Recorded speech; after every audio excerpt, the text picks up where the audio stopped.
give credit where it's due in that second line. Obviously, DeBrusque gets that goal.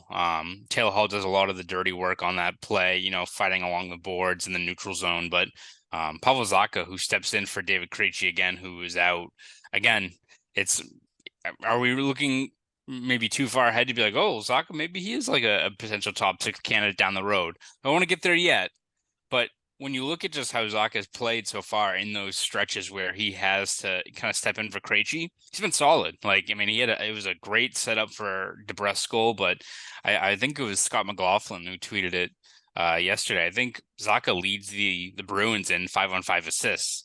She Oh asked me who it wow, would be at the I didn't start know of the that. year. I would not really expect it. But when you think about it, I think he has like 14, 15 assists, and most of them have been, not really getting a lot of power play time. So he's a guy that I think has been a pleasant surprise this year in terms of, I think he's underrated in terms of you look at, I think some of his details, a lot of his play along the boards has been really, really good, but he also has had some really good plays in terms of setting up guys. So again, don't want to get too far ahead to be like, well, and like if Bergeron and Krejci's gone next year, like they got Zacha, which one, it's not true because also they got to pay him, and he's setting himself up for a nice little pay Yes, raise. that's the thing. It's only 1 year But deal. all things considered, he is someone that is just another sign of just the fact they've got so much depth at this guy that when they traded for him, seemed like an intriguing candidate. You asked a lot of people who were Devils fans, they're like, he sucks. Like He's terrible. just wait, he had like I think his first goal, and I think more of my replies were not excited Bruins fans. It was like random people from like Hoboken who were like, that's gonna be the only goal he scores. So I'm like, all right, geez, like what did Zacha do when he was there with New Jersey? But I think he's been really solid, and he's again just a sign of how much depth you have that this guy can step into such a critical part of the lineup at the 2C spot, and the Bruins really don't miss a beat. Well, yeah, I tweeted the video of him missing that wide open net a few weeks ago, and Yes. all I'm still getting quotes and replies from Devils fans being like, "Oh, Boston's seeing what Zaka's true colors are," and it's like, no, like if you watch him play, yeah, I mean, yeah, he's 3 goals this year, whatever. As you said, he leads the Bruins in 5-on-5 assists. I don't think anybody knew that. Just given that it's a surprising statistic. At the same time, though, you just look at where he places himself on the ice, and you said the board play and stuff like that. Very effective. Now, again, and I do want to go there right now, looking down the road, because this is something we would evaluate throughout the year. If this is Krejci and Bergeron's last year, that's an if. Again, you have Bergeron in that behind the B segment saying, I'm not leaving. Is he serious there? I think that's just kind of a spur of the moment thing. I don't think he was announcing it. Credit to the cameraman though, for turning around to catch that.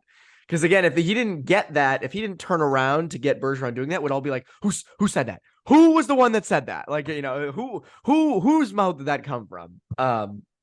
But again, I do think it's an interesting thing thinking about Zacha as the 2C next year. Again, as you said, they got to pay him, which is not easy because he is setting himself up for a little payday. I don't know. I love the idea of Zacha. I kind of compare to Coyle a little bit, where it's like I love the idea of them as a depth center or a depth forward, someone you can put up on the second line when need be. But I'm not quite sold yet on can you be a consistent second line center. Now, you can make the argument that Zacha has been more effective than Krejci this year in certain instances, but I still look at Krejci's history and go, okay, well, he's a proven 2C. How do you feel about Zacha down the road as, next year, the Yeah. 2C potentially?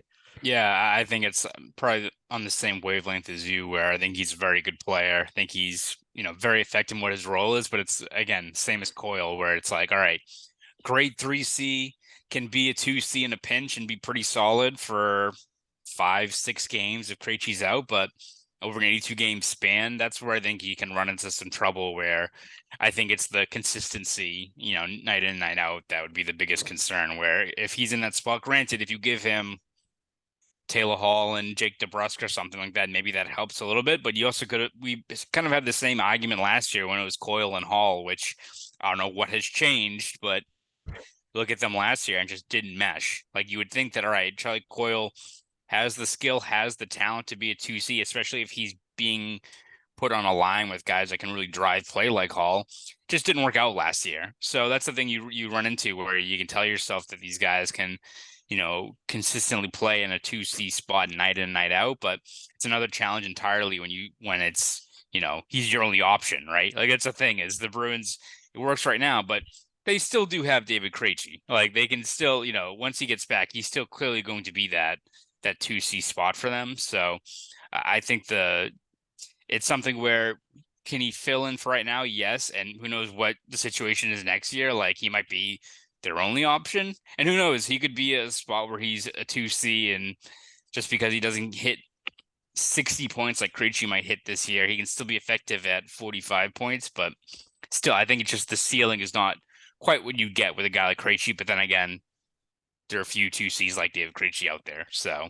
And Zacha's a UFA, correct? Or he will be? I believe he is. Yeah, I think this kind of ate up his last year of restricted free agency. I'd have to double check, but I'm pretty sure he's due for a pretty nice pay raise, regardless of what exactly the structure is. But you worry a little bit about other teams. He likes it here. I mean, I don't think he's like against Boston, but I'm just saying, like, not comparing him to Bogarts like we did with Pastrnak on Thursday, but team comes along who, might want to potential 2C. I don't know. I'm not saying he's going to leave, but again, I think it's an interesting case. I think we talked about in the preseason of can he be, a second line center in the future. I think they kind of view that. And Sweeney even mentioned that when they traded for him as someone who could potentially fill in that role, down the line in his career. But again, I mean, you just look at the depth on the Bruins. I think they have 6 players or 7 above 20 points. You have Pastrnak, who's, got 38, outstanding up at the top, but you also have Marchand, I think, is 21 and 19. McAvoy isn't 20, but he does have 14 and 14 points in 14 games. He's still at a point per game pace. You have Bergeron, DeBrusk, and you have Foligno. Everyone's producing. Everyone's producing, and the depth is working. And we said this at the beginning of the season. We'll say it throughout the rest of the season. That's what's going to be carrying them.